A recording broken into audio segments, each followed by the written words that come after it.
another episode of The Playbook. I'm here joined by Westlake baseball head coach Blake Reed. Thank you so much for taking the time and coming to talk some Rams baseball with me here, because you guys are headed to the state championship for the first time in 30 years. And we'll just start there. What is the feeling like knowing that you're headed to Sulphur? It's exciting, man. It's exciting. When it took over 12 years ago, obviously, in any sporting profession, your goal is a championship and to play for that. And 4 or 5 years ago, we kind of realized like this could be a possibility in the near future. And Friday it became a reality. So it's pretty exciting. Yeah, you said 4 or 5 years ago you kind of clocked that. Okay, this could be our time, right? Is that the talent coming in or something like that? Yeah, we had a really large freshman class. There was actually 14 or 15 guys coming in that group, and we had a really good sophomore class ahead of them. It was a lot of talent in a small group, which at a smaller school, that usually means good things. And we kind of knew we would knock on it. That year we went to the quarters. Following year went to the quarters. Went to the semis last year, and that door finally opened this year. So there you go, finally getting to the top, essentially, or close to the top at least, not there quite yet.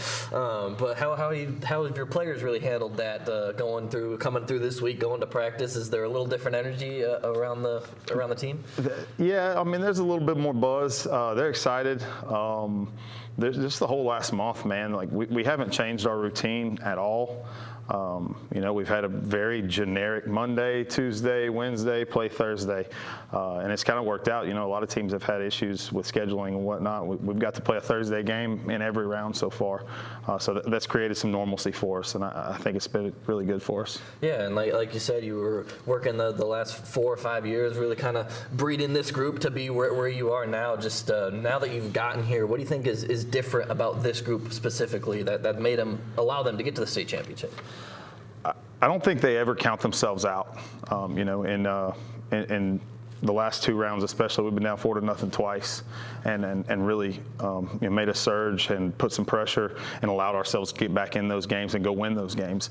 And that's something that's different than in the past. Where if I really feel like if we'd have been down 4-0 in previous years in playoff games, the odds would have been really stacked against us. Where these guys, they just don't give up. They don't give up. They're kind of relentless, and they just get after it until the last out. Yeah, and you were down 4-0 in that last game, and then you were up a little bit, and then kind of let them crawl back in that final inning. Just what were those emotions like? As it got to 7-10, 8-10, 9-10, and then obviously having to close it out. Yeah, I've never felt more helpless in my life. It was one of those things that we just kept rolling guys in, and guys that are good for us, and it was just. We couldn't stop the bleeding, and we were the ones bleeding and cutting ourselves, really. They did some good things, Doyle did, but it was no fault of our own. So to make that stop and get that final out was definitely a sigh of relief. What do you think your guys really kind of got from that game, learned from that final inning, that even when, the snowball starts going, you can really kind of get it back and still pull out the win? I think the biggest thing is just, fight till the end, and Doyle did a good job, man. They started pinch hitting some seniors in the 6th inning. I'm not going to say they were conceding the game, but they were doing the right thing. Guys that don't play for them every day, that was going to be their last baseball game. They were taking care of those guys in a respectful way, and I think we probably relaxed a little bit because we knew that was happening. Yeah. It's like, they're giving up, but in baseball, man, you still got to get those outs. There's no clock to run out. That's what's different about it. Whether you're on top of the mountain or at the bottom, you still got to get the X amount of outs. You can't just take a knee and let the clock wind down. Yeah, well, you were in the 2 seed going into the playoffs largely because of the big win against Catholic Baton Rouge. Yeah. Just looking back, just how big was that game for you guys, and what kind of led to the win against such a great team? Man, it's kind of a weird turn of events. So that was senior day, and it was supposed to be probably 2 weeks before, right around Easter, and we had a senior mom who wasn't going to be able to be there.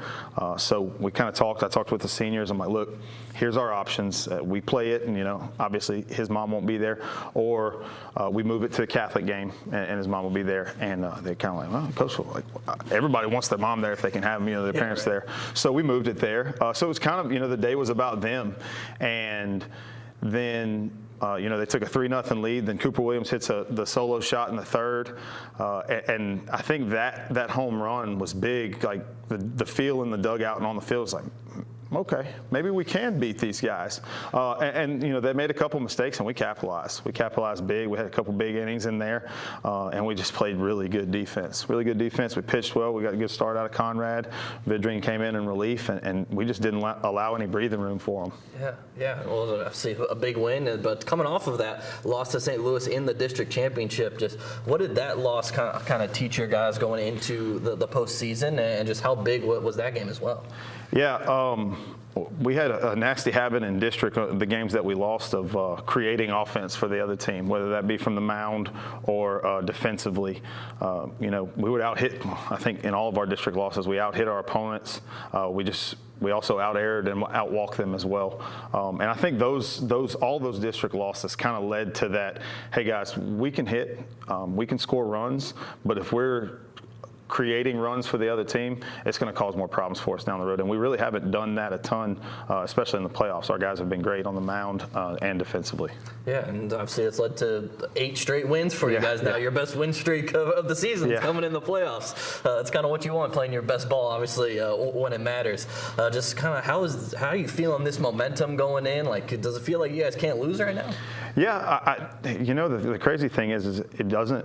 That feeling doesn't come out of the dugout. It's not an arrogance or anything like that. It's a confidence. And there's a fine line between those two. I think our guys are doing a great job of being confident without letting it be arrogant. Even when things start looking bad for us, we give up a couple runs. It's just a calm manner. They're doing. I've been big on them lately. Like, keep your pulse down. Got to figure out a way to keep your pulse down. Don't ride the roller coaster of emotions. And they're doing a great job of it. They really are. Yeah, sounds like a mature approach to getting to a state championship, and that's probably because you have a pretty large group of seniors on this team that's kind of just leading the way. Just how proud of you are them? Of them are you heading into the state championship? Man, we've got 8 guys, 8 seniors that contribute every day. They contribute every day, and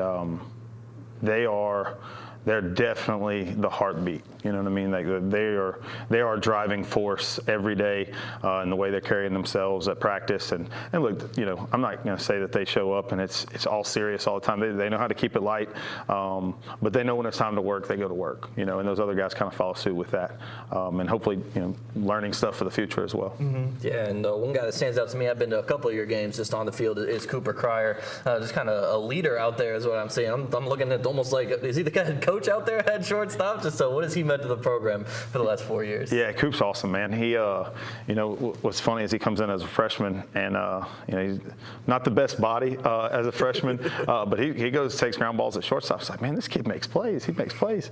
And then sophomore, junior year, we moved to second base, third base, kind of bounced around, and really, we graduated Cash last year at shortstop. We didn't really know who that guy was going to be. We knew, we had a couple guys that could do it, but Cooper definitely took the reins and said, this is my job, and he ran with it, and he did a great job. He's done a phenomenal job this year. For him to be able to get the last out of that game the other day on the mound, which has not been his place this year. He all-state honorable mention as a sophomore on the mound, and then this year, going into that game, he had thrown 2 innings this year. So, it was definitely it was a cool moment, man. It was a cool moment for him. We're super proud of him. Yeah, obviously going into, you only pitched 2 innings, and then you're on the mound with bases loaded, up 1 in the semifinals. Just what does that say about him as a player to step up in that moment? That's him, man. That really is. We've got a ton of guys. I could go on for hours about our guys and how they can step up in different moments. But literally walking onto the field to make that mound change, the pitching change, I really wasn't sure where we were going at that moment. Like, I hadn't made a decision on who it was, and I kind of looked towards Cooper, and he's walking towards the mound, and he's taking the tape off his wrist and getting his stuff. So I'm like, all right, well, you obviously want it, so we're going to give it to you, big guy. I told him when I got to the mound, I said, hey, we've been saving that arm all year. This is your time to shine. He was like, I got it. and 3 pitches later, we're going to the championship. So it was really cool. Yeah, it was really awesome. cool. Well, someone that's usually more on the mound for you guys, Hadley Hardesty, had an incredible performance in that semifinal, the first game. Just what command does he have on the mound, and how has he grown as a pitcher this year? He's been great, especially as of late. I think he's given up like 5 hits in the playoffs. I don't think he's given up a run yet, which is, if he does that on Thursday, we're gonna have a really good shot. He's been lights out, man. He's gotten into a couple binds. Last week against Doyle, he pitches the no-hitter against French. He gives up 3 hits in the first, 2 of them, broken bat singles on the infield, but in the stat line there, a hit. He gives up 3 hits in the first, then pitches out of that and doesn't give up a hit the rest of the game. He throws the no-hitter against French Settlement, gets out of 2 bases loaded, 2-out jams with strikeouts. It's like he can't do any wrong right now on the mound, and that's a great feeling going in, knowing that your pitchers are throwing well. Yeah, it looks like he can't do any wrong in the batting box either. He's been hitting well for you guys, especially the last 2 games. What an asset is he, obviously in the batting lineup as well. Yeah, he definitely leads us in ribbies. So we're definitely looking for guys to get on ahead of him. And look, the heart of our order has some thump to it. We've got some guys in there that if we were pitching against ourselves, you're always looking for who you're going to pitch around, who you're going to pitch tough. It would be a tough decision. You can't pitch around all of them. And we've got 3 or 4 guys up there at the top that are really putting a hurting on teams pitching. Yeah, and so talk about the leadoff hitter in your rotation. Brody Anderson obviously struggled on the mound a little bit early on, but then got that big hit to put you guys ahead, and then obviously struggled again late. Just where is his head at right now in terms of confidence going into the championship? Yeah, we're gonna say that the other day was against Doyle was 100% the weather. You know what I mean? Like he's been lights out on the mound and at the plate. All playoffs. He's kind of been our spark plug at the top of the order. Even when he's had his struggles throughout the year, I told him about midseason. He was in a little bit of a slump, and I'm like, man, don't get uncomfortable. Like that's your spot. You're going to hit leadoff for us all year. Yeah. Like, you're not going anywhere. Get comfortable. Figure it out. We're going to be okay. And he's pitched really well in the playoffs too. In the playoffs, he tends to find a big hit just about every game. Even if he's not having his best day, he's still the guy you want to come up when the bases are full of runners and let him get that big knock. Yeah, so there's no lack of confidence in him leading off or pitching for you coming out into the playoffs. But another guy I was wanting to highlight just because I enjoy watching him play is Brody Boudreaux behind the plate there. Plays with a lot of emotion. Just how fun is it watching him to compete out there? Yeah, he's definitely got emotion. He's definitely got some emotion. It's one of those things that as a catcher you want a guy back there that wears that badge, that wants to put the gear on. There's always guys that could be really good catchers, but if they don't want to be a catcher, you're never going to get the best out of them. So you're always looking for the guy that wants to put the gear on and wants to get gritty with it. And he does a great job of that. I lean on him a lot during the game because now that we have the comms, he and I can kind of communicate. It's one way for me, but he can agree, disagree. We'll have comms throughout the game about the pitchers, and he does a really good job knowing what's best for them in that moment. There's times in the game, I'll give him control of the pitch calling, and he always does a good job with that.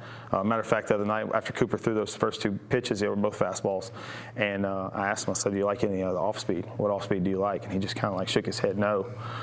So we went with another fastball away, and it ended up getting it out. Yeah. It's just knowing what your guys are feeling and what they want to throw, and he does a really good job of reading that body language. Yeah, he seems confident in his arm too to pick those runners off. Yeah, and really, we haven't given up a lot of stolen bags this year, only because people really haven't run a ton. Our pitchers do a good job of holding runners, and obviously, the other night he got 2 guys out on the bases in that game. It was huge. So we definitely look forward to that. Yeah, and obviously we highlighted a few players. Can't go through the whole roster, even though we probably should. But just what do you think your favorite part about coaching this team specifically is heading into the state championship? they always have each other's back. They really do. You know, I went through the first game against French Settlement, and I just counted all the RBIs we had. You know, it's Brody Anderson RBI, Peyton Kyle RBI, Graydon Ross RBI, Hadley Hart's RBI. It's just, and some of them, you know, you get down to the bottom. Sawyer Vidrine, HBP RBI. You know, you're getting big hits out of guys, but sometimes it's in the playoffs. You don't need the big hit. You need a guy that's going to wear a pitch or have good plate discipline and take that walk. And they're just contributing. You know, we've got a saying right now, Coach Logan, our third base coach, he's told them from the beginning of the year, there's one stat line that matters, and that's a Rams win. And they're really buying into that. They really have. You know, it's not selfish. You know, we've got guys, you know, that probably could have moved up in the order at certain points just because they were getting hot. And we've had pretty much the same lineup for the last 2 months. And look, at the end of the day, they care about that one stat line, and they're getting after it. So, well, you're riding a lot of momentum right now, and that's helped obviously having home field advantage during the playoffs, especially with the crowd that you guys have had recently. I mean, I got those blowhorns going and everything. Could be a little annoying to people filming, but you know, it's all good. Just how do you think that's going to transfer to Sulphur, and just how has that surprised you during this run? There's been a lot of people let us know that they're going to be there Thursday at 11. They've been awesome. Man, we've had some of the biggest crowds we've ever seen at Westlake. You know, we hosted the first playoff game, home game in a long time, 4 years ago, and Westlake showed up, and they haven't stopped showing up since. They really haven't. I expect us to have that advantage against Sterlington and Sulphur. You know, they're perennials there, but our fans are excited for this. You know, you could have seen when we went to Hammond for the girls basketball state championships, they showed up in droves there. So I would expect the same thing with it being in our backyard. Yeah, you've been here. This is going to be your 14th season now. Just what has the Westlake community meant to you in these years that you've been coaching? It's awesome, man. Like, you know, my kids, my wife, they come to every game, and to watch, you know, the community take care of my children. You know, it's awesome to know that they've got 15 uncles and aunts in the stands, you know, feeding them candy and popcorn. They're spoiled. They definitely spoil my kids, and that's great, man. Like, just knowing that those people care for you as one of their own, it's a really great thing. Yeah, and going to the state championship kind of puts a little pressure off of you, right? You're just walking through town. You're the man. Yeah, you're the man these past weeks or so. Yeah, it's been fun, man. It really has. People are great. They really are, you know. And look, I'll be honest. It's easy to get support whenever you're playing for a state championship, but the people of Westlake, they've supported us the whole time. They support us the whole time. You know, fundraisers, those are easy. They take care of us. When we need team meals, they take care of us. The people of Westlake are good people. Yeah, well, your guys are eating well this past week. Yeah. I assume just to taper that off a little bit before we get to Thursday. You would think, but you know, Saturday my phone rang. I don't know, probably 30 or 40 times. Just different people wanting to help. What do you need? What can you do? You know, we got a meal every day this week. At least one meal every day. Breakfast before the games Thursday and Friday. So it's awesome, man. It really is. It's fun. It's a little stressful at times, but the kids deserve it. You know, they've earned it. It's an exciting time for them. I hope they're able to take all of this in and enjoy it. Well, should be a great atmosphere Thursday at 11 a.m. And the team you're playing, Sterlington, you've got a little bit of a rivalry going the past few years. When you saw them at the 1 seed and you were the 2 seed, were you like, all right, we're headed there, or was it like, dang, these guys again, seriously? Yeah, no, I mean, let's be honest. They've been in Sulphur 6 of the last 7 years. I think they've won 2 or 3 of them. You know, if you want to leave with a state title, odds are you're going to run through them at some point. And they're super talented. You know, that they've got really good coaches. They got a former big leaguer 2 former big leaguers in the dugout. You know, they got a Baylor commit, an LSU commit. They've got a lot of guys that play really good baseball. But I mean, if you want to be able to call yourself the best, at the end of the day, you're going to have to beat the best, and you know, they're the top seed. So that's definitely a matchup. You know, we're looking forward to. Mm-hmm. And just talk about that matchup a little bit. Where do you like your guys against them, or what kind of the chess pieces are you moving around?